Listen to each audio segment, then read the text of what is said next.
Welcome back to the Diary of a Single Mom. My name is Marin Sheikh Hussein. Hello, guys. How are you doing? I hope you're all doing well, inshallah. So,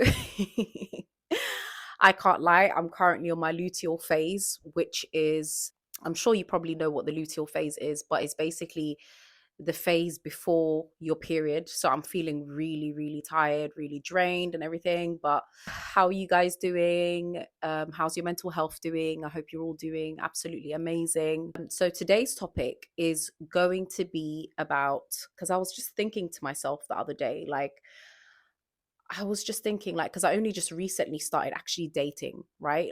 And I'm talking about getting to know different people, the opposite sex, obviously, but getting to know men and things like that and dating them and navigating those waters.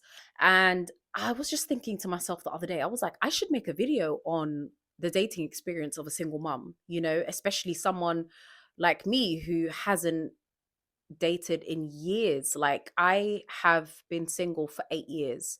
So literally it has been time for me to just focus on myself, focus on my children, focus on their growth, focus on my mental health. And I had a lot of healing to do because I went through a traumatic marriage, and uh, obviously in every single traumatic marriage, or it's very common for women to have good times and bad times, with their ex. So going through that phase, I feel like I spent a lot of time on my own, taking care of my children, building myself up, and I didn't even have time to focus on dating. I can't even lie to you. I feel like my whole attraction was gone as well for men. Like, at some point I had no attraction to men at all, and I was thinking, am I asexual? But um yeah, I just felt really, maybe it was me being numb, or it could have also been the fact that I was constantly on mum mode, that I didn't really feel the need to go out and date and meet people. And I also understood my vulnerability in the moment where my children were really small, and I basically had to start from scratch. So I was going through several challenges, and during that time I realized that I needed to get myself into a better situation, and it was only me that could get myself into a better situation.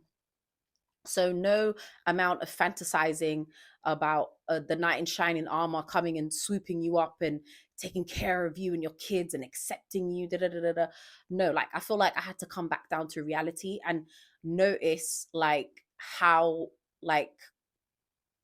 single mothers are seen in society. And not because I am in a place where it's not from a place of insecurity, but I think it was for me to protect my heart, so I was just very aware of the challenges that I'm going to have to face as a single mom, and I made sure that I educated myself on that, because I didn't want to be living in a fairy tale state of mind, because I knew that that wouldn't necessarily, it would not be a good place for me, and I'll probably end up making worse decisions. So yeah, so I feel like I've already started ranting and I've already started talking about several different things, but I just wanted to break down the question of, when is it the right time for a single mom to start dating again? I know that question is a very short question, but the answer is not short, because I feel like it depends on every woman and her experiences and what she feels like is right for her at the right time. But these are some things that I've personally learned in my experience of choosing not to date during the time that I was raising my small children. So I'm just going to be speaking from my own personal experience, and hopefully someone resonates with this, hopefully. Yeah, so let me start from my own personal experience, how it was for me in the beginning after I had my divorce. I think it was an unconscious decision I made, that I will not be thinking about dating, or come looking for a partner or something like that for years, I feel like after I feel like after my divorce was finalized, I felt a sense of relief. And then after that, I feel like I had to grieve the life that I feel like that I wanted at the time for me and for my children, that I wanted a two-parent household, and I wanted a healthy two-parent household, and that unfortunately didn't happen for me at the time. So I feel like I had to go through several stages of grief.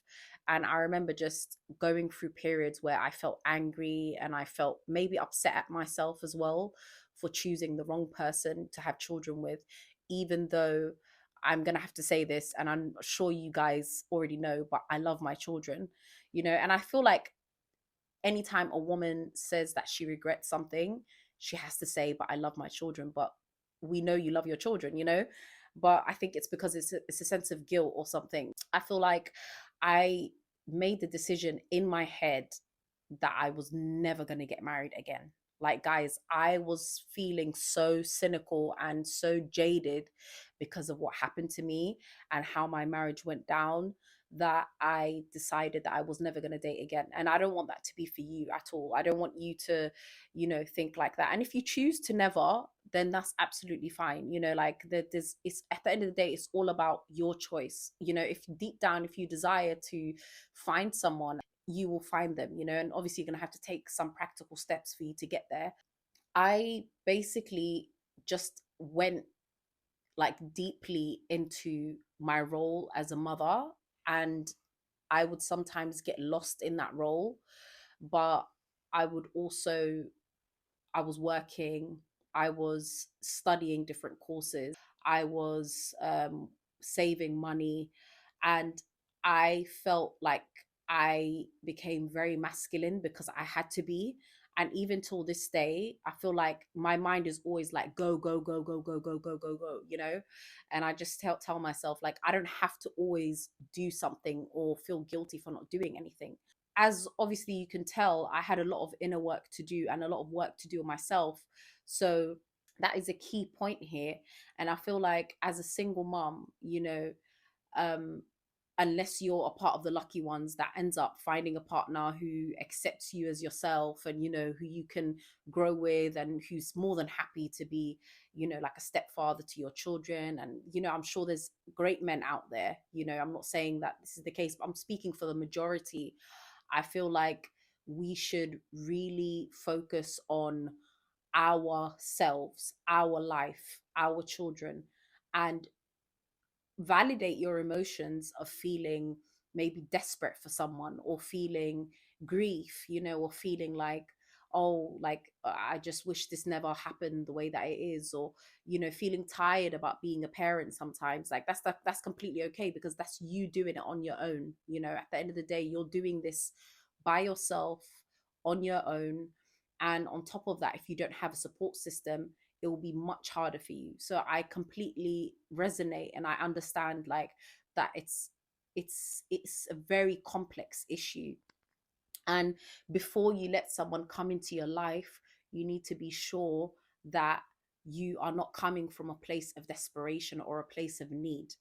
Because I feel like in our, like, I feel like in society in general, like, we've been taught that, men are the providers, and men are supposed to provide for women, and this, and subconsciously we've taken that on. And sometimes when you get to a point where it's like you've been divorced, or you're not with the person anymore, and you're having to raise the children on your own, you're just thinking to yourself, I need someone to, like, help me. I need someone to help provide for me. And a lot of women make a mistake of getting married very soon after they get a divorce, or and they marry for the wrong reasons, such as because of the desperation of needing someone close to them.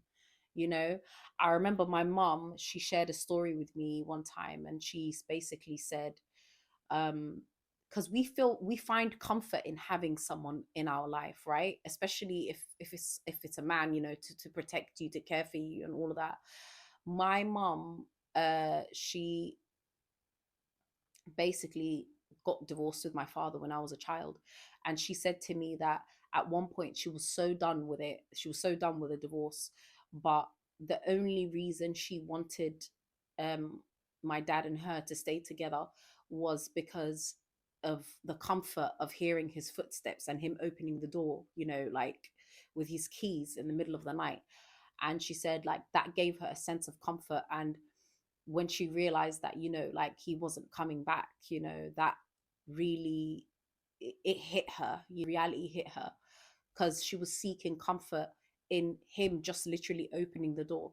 So it is natural for us to seek companionship and to want to have someone with us in our life, and to share our life with us, to be supporting us and helping us. But sometimes it just doesn't work. And I just feel like before you go out there and you start dating people and stuff, you want to feel confident within yourself and your sense of self. And you don't want to be coming from a place of desperation. And to me, that took years. It might not take years for you. I feel like Allah, God, has different like timeline for everyone, and some people heal faster than others, and some people have been through worse than others, not to compare people's trauma, but I'm just saying everyone has been through their own set of problems that they feel like they need to heal from in order for them to move forward, and still till this day, honey, I have like, I can't lie to you, dating, I realized I actually have an anxious attachment style. Like, seriously, my anxious attachment style, thankfully, is not that bad, but it's when you are like, you are seeking connection with someone, or like you'll be thinking to yourself, why didn't this person call me, or they don't like me anymore straight away, like da da da da da. But in reality, it's like, it's your attachment style. It's because you're an anxious person, so I'm that's a pro, I would say, about getting to know different people, is you start to realize how you function in a relationship, or how you would function in a relationship. And all those parts of you that you want, that you will work on, is basically going to come up, like your anxious side's going to come out. All of that is going to come out. Your avoidance side is going to come out. I'm probably going to make another video about attachment styles. But I feel like for me to get to a stage now where it's like I'm open to dating, I had to really stabilize myself. I had to create stability for myself.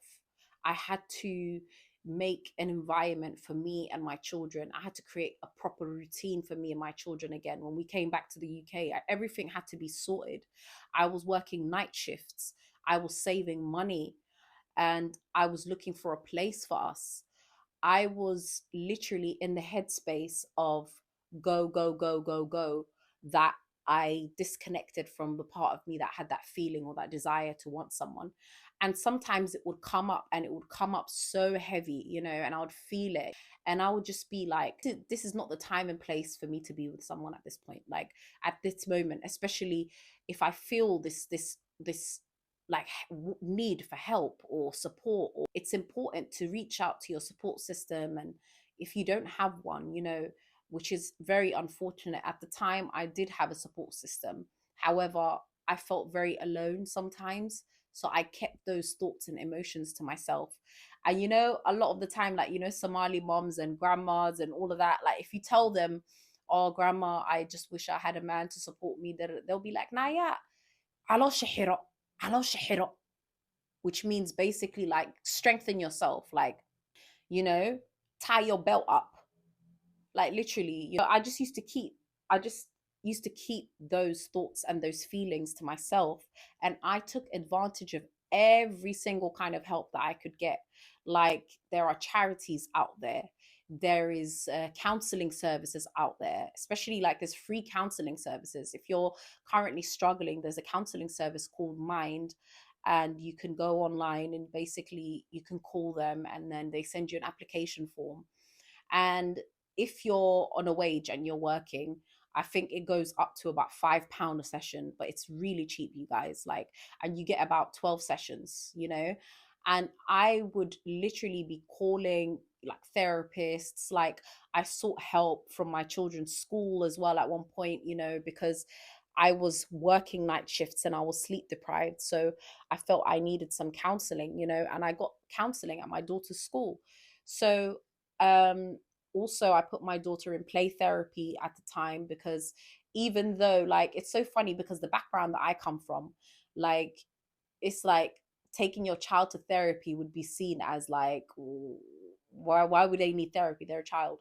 But I realized, that a child's most important moments for them to actually develop cognitively, and like emotionally learn how to regulate their emotions and all of this.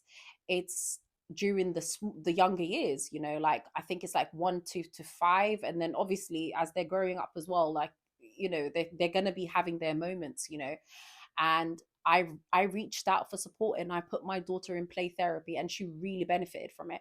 And even just recently, my youngest daughter, she did play therapy and she absolutely loved it. And I just feel like it's very important, before you think about bringing anyone into your life, that you make sure that you do everything you can within your power to, and whatever resources that you have, to take care of your foundation. You can't look up there without building the foundation first and laying it out so it's sturdy and it's strong, and you have something to fall back on. And I feel like that's why I'm a really big advocate for education. I just feel like education will open so many doors for you. And that's why I'm literally starting my third year in uni. Like, honey, do you think I'd be putting myself through this type of hell, like, if I didn't see any benefit in it? Like, there are long-term benefits to you building yourself up and creating a sense of stability for yourself, because then you won't be coming from a place of need or desperation. In fact, you'll probably be dating to have fun, like getting to know people and enjoy the process of dating. And my mum, she gave me this really funny advice, but I forgot what it was. It's a Somali proverb, Somali mama. And she said something like, konton boqolnina la shukaansadaa halag lagala baxaa. So is it konton ala shukaansadaa halag lagala baxaa?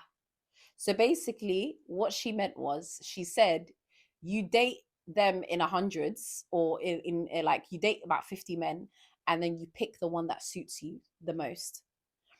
For you to be able to get to know people, like, obviously you're going to have to be selective with yourself. You can't just date 50 men, but I get where my mum was coming from.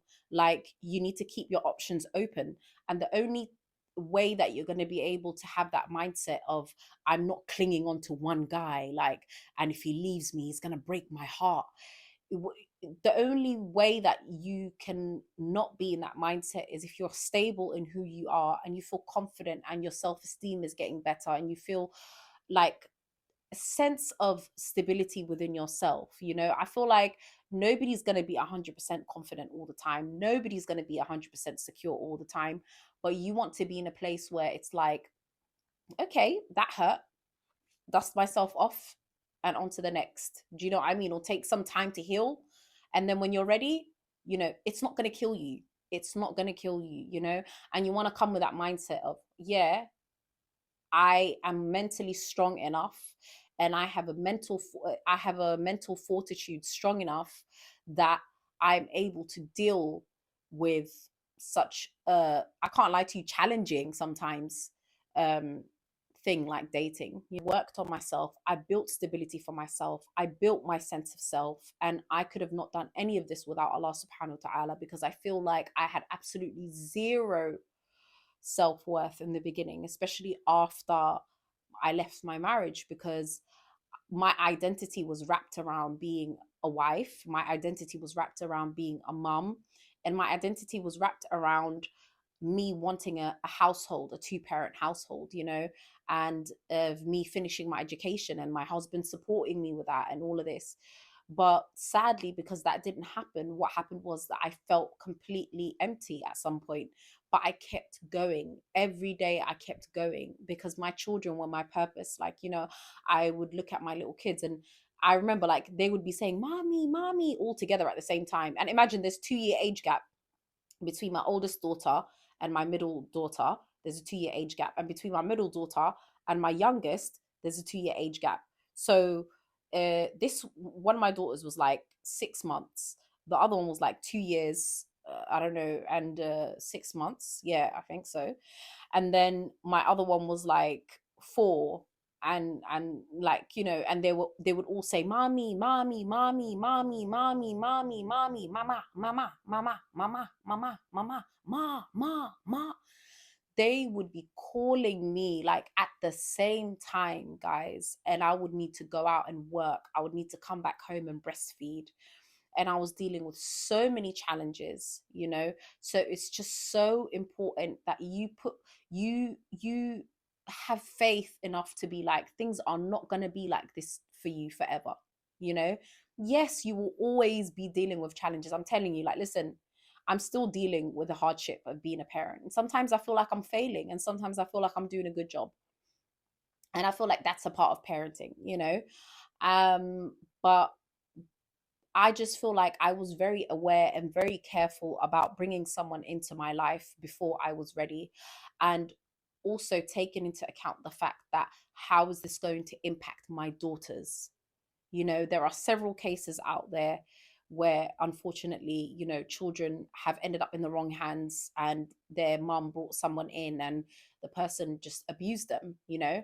And it's very sad because I read a lot of stories up on this thing, you know, and people write to me as well. So it's just very sad to see that, you know, this happens, but we need to be grounded in reality. And then at the same time, you can have faith as well. It's about finding that perfect balance between being connected to your faith and having hope for something better for yourself, and at the same time being grounded in reality. Because out there, there's a lot going on at the moment, and it's not great, you know. There's a lot of deaths, there's a lot of pain, there's a lot of war going on out there, there's a lot of, you know, sick people out there. And we have to be mindful before we start to think about things from like a rosy fairy tale state of like mind, you know. Like, yeah, you can enjoy yourself, but I feel like you'll enjoy yourself the most when you get to a point where it's like you don't need it. It's fun.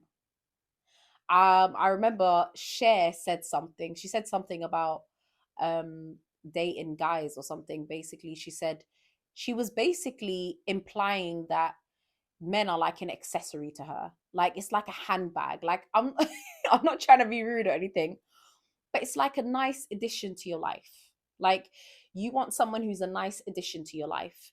And for you to get to a place where it's like they feel like a nice little addition, you don't want to be like wrapping up your whole life around this guy. Do you know what I mean? Like, they're like a handbag, you know, it's like a, you know, something sweet, something cute.